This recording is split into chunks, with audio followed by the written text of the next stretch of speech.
Hi everyone and welcome back. In this video we're going to be making a character starting from low poly and going to high poly.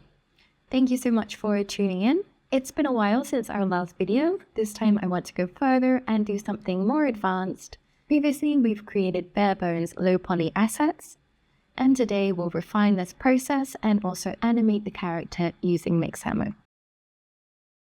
Step 1. We'll start with the Decentraland avatar base mesh. I've imported the female base mesh and followed the usual process for creating wearables by selecting faces on the model and duplicating them. To import the base mesh to Blender, go to File, Import, and select the Decentraland avatar. You can find links to all of the resources down below in the description. Feel free to go and check out previous videos of mine if you get a little bit lost, because they explain the beginning of this process a little bit better. Step 2. Using modifiers like shrink wrap, solidify, and mirror helps maintain the shoe's shape and symmetry. The shrink wrap modifier helps the shoe follow the foot shape, the solidify modifier adds thickness, and the mirror modifier allows working on one shoe while the other updates automatically. When placing the vertices, make sure they align with the natural curvature of the foot to ensure the shoe fits snugly. You can also adjust the shrink wrap modifier settings to match the foot's contours the way you want. Step 3. Refining the shapes. Something I find really helpful is to toggle between soft shading and flat shading, because especially in these early stages when it's really low poly still, I find it's much easier to see the shapes if you have that flat shading going on. So that's just going to help us see where we're missing volume or where maybe we have too much volume. So we can kind of go in and change all those shapes, because sculpting, it isn't just about the pretty details. We need to have a solid base and then add on the pretty details on top of that. So what I'm doing here is I'm just sculpting over with the most regular sculpt brush, which is like the pen or the pencil, I think it's called. Anyway, it's the one you see right up at the top there. You can go into edit mode and you can add in more loops in areas where you need it. I think these are called support loops, and they can be really helpful in places where you want a hard crease. What you want to do is add in an extra loop either side of the crease, and the closer it is to your crease line, the tighter that crease or the difference is going to be. Step 4. Sculpting techniques. Use Blender's sculpting tools like Draw Sharp, Pinch, and Smooth to define shapes. The Draw Sharp tool is great for defining creases, while the Pinch tool helps tighten those edges. You can also use the Smooth tool to blend areas together, the Inflate tool for adding kind of more thickness, and the Grab tool for just moving vertices around more freely. You can also use the Cloth brush to create realistic fabric textures on the socks and other clothing items. Hold Shift to smooth the surface with any of the sculpt brushes, and Control to invert the brush's effect. Toggle between different sculpting modes to see the angles and identify any problem areas. The Multi-Res modifier is also a great one for adding detail without increasing the base geometry. And shout out to Doki who put me onto the Multi-Res modifier. Thank you. So if you haven't checked out any of her content, I would definitely recommend you do go and check out her content, because big thumbs up. I'm going to create some shoelaces with a Bezier curve, and I'm going to give it some depth, and I'm going to give it some extrusion down in the right hand side panels. Step 5. Focus on facial proportions using reference images, working from different angles to ensure the face looks correct from all the different perspectives.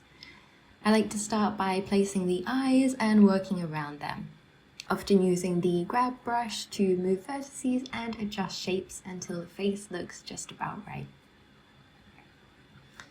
Reference images are always going to help ensure your character's features are balanced out.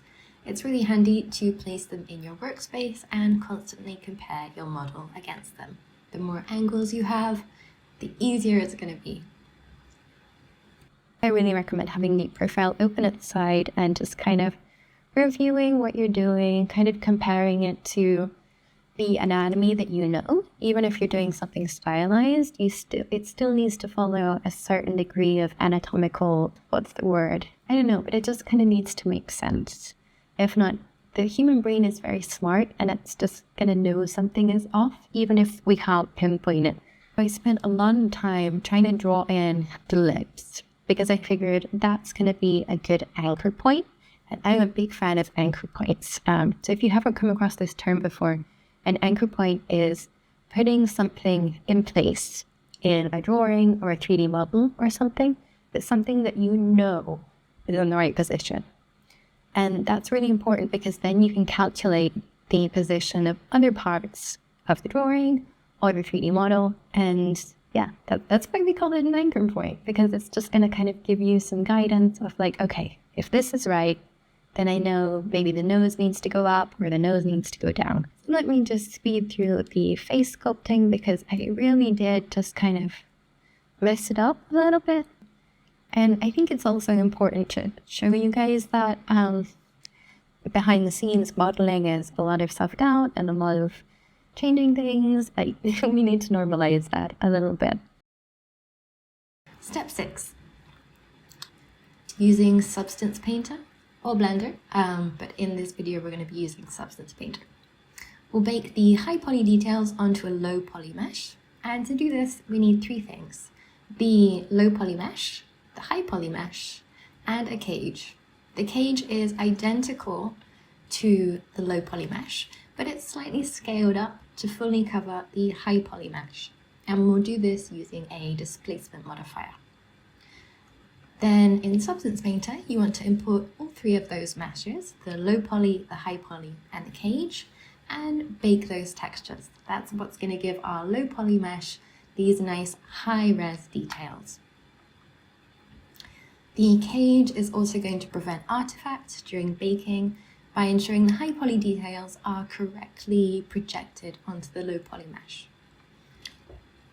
To create a cage, just duplicate the low poly mesh, add a displacement modifier, and increase the scale as much as needed.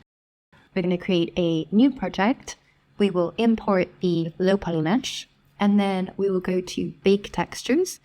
And in Bake Textures, we'll import the high poly mesh and the cage, and then we click Bake Textures, and it does all the magic. And honestly, it's so exciting to see because you go from a low poly mesh with no details to having a huge amount of details all on this low poly mesh, and it's like, wow, it looks so high poly.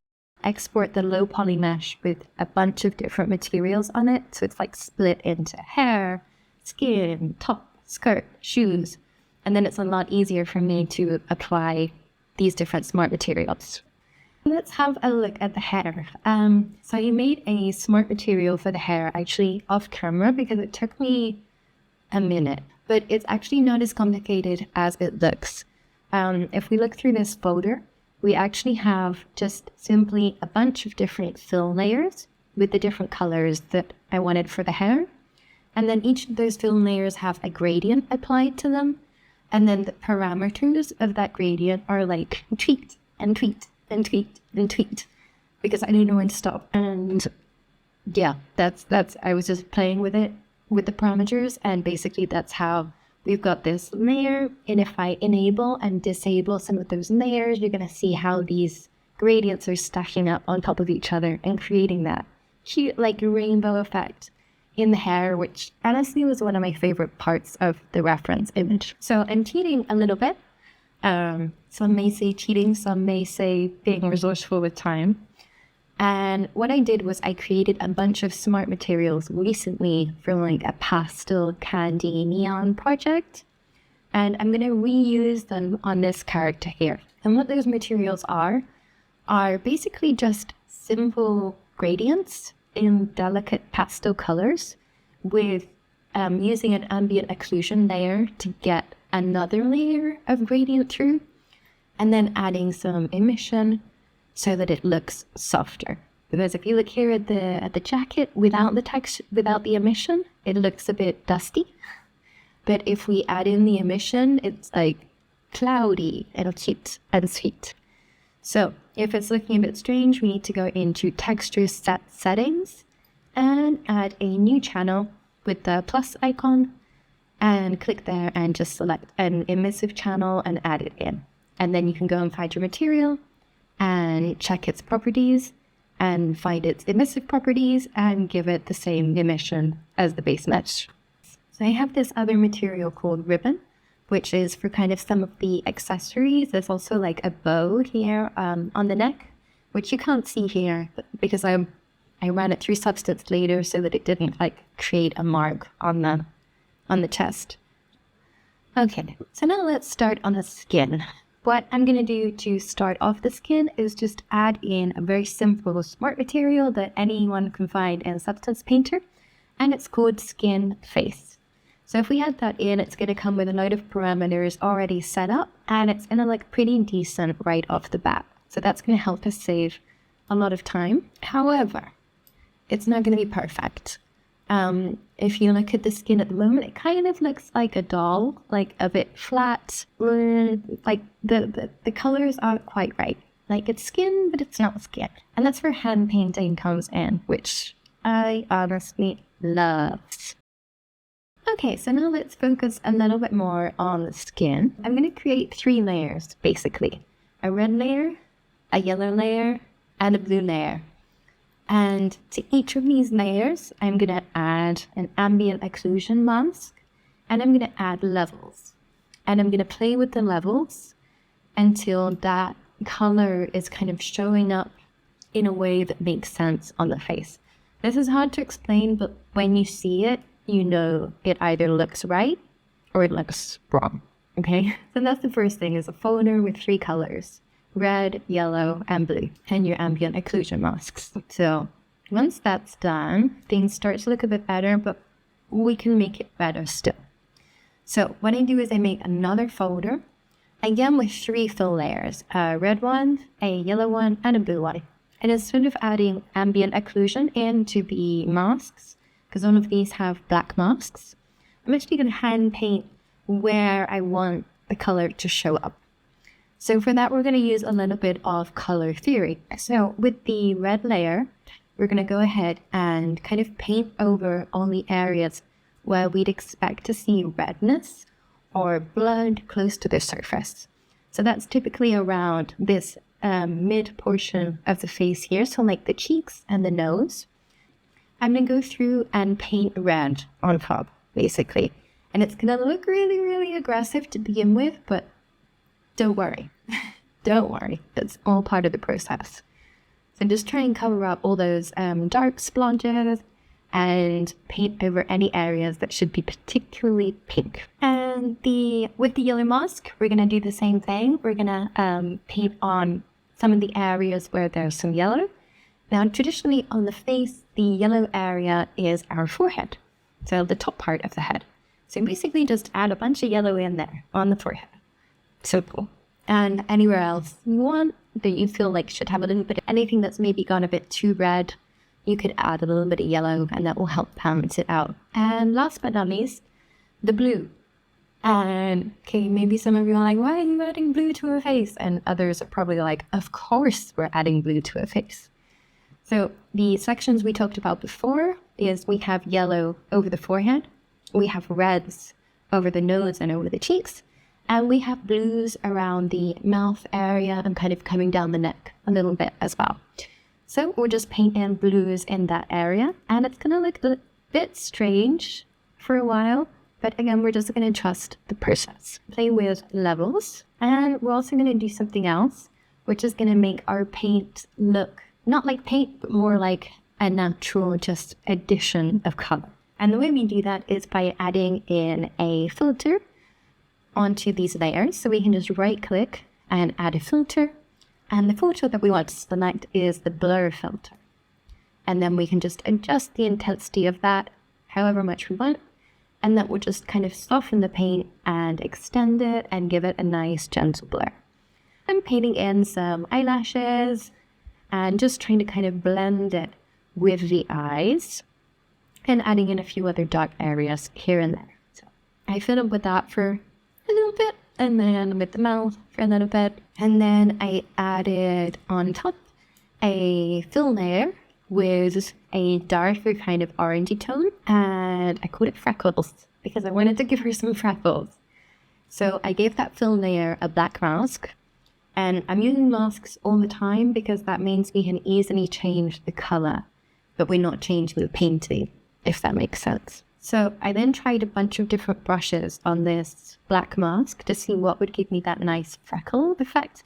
I thought maybe like some dots or some spots would work, but nothing looked the way I wanted. And then I randomly tried this glitter star brush, and it looked like perfect freckles, and then close up it looked like stars, and I was sold. So she has like star glitter freckles. Okay, so the skin is looking a lot more alive now, thankfully. And let's also add in some details to the buttons on the jacket. So I want to add in kind of some candy themed elements, and I found a candy material on Substance Painter. They have a bunch of community assets that can be really helpful to use, and I added it in, but it wasn't quite doing what I wanted it to do. So I ended up creating another fill layer and a black mask and painting it onto one of the buttons. And in the base color, instead of selecting a flat color, I chose a texture. And I went for the Anthropic Radial texture, which doesn't look swirly or spirally at first, which is what I wanted, but we can tweak the parameters to make it look like it's for us. So that's what I'm doing here, just kind of playing around, trying to find something that looks like candy, and then painting it on into the mask so that it shows up on the right part of the jacket. So once I'm happy with that material, the easiest thing is just to copy and paste it onto other material slots where we also want that. So I'm going to use this to create the other button that's on top. And because we're using the black mask, it's going to be really easy to change the color of those buttons and to test different colors to see what we like the look of best. So I'll fiddle with that for a bit. And then I do the same for the headbands. Headbands, hairbands, hair bubbles, things in the hair, accessories, so that they look like candy as well. And I just change the colors to see what kind of seems like it looks nice. And with that, it's pretty much textured. I mean, we could spend a lot longer here if we wanted to. There are details upon details upon details that we could add, but at some point we have to know when to call it quits. So at this point, I exported the textures, and I like to export them in 2D format, because this means that I only have one image to connect in the nodes, not like base color, diffuse, metallic, roughness, normals, which just makes file sizes too big. But you can do that as well. It really depends on what your objective is here. But if you're looking for a light file size, you're much better off exporting in 2D view. And when you're working with a lot of different material sets like I am here, it can be helpful to tweak your settings a little bit so that you're exporting onto a transparent background and with a little bit of dilation or diffusion. Not sure what Substance Painter calls it right now. But yeah, just a little bit of padding around the edges so that we don't get like black or white showing through. And with that, I'll export the textures and bring them into Blender. And now we can animate the character.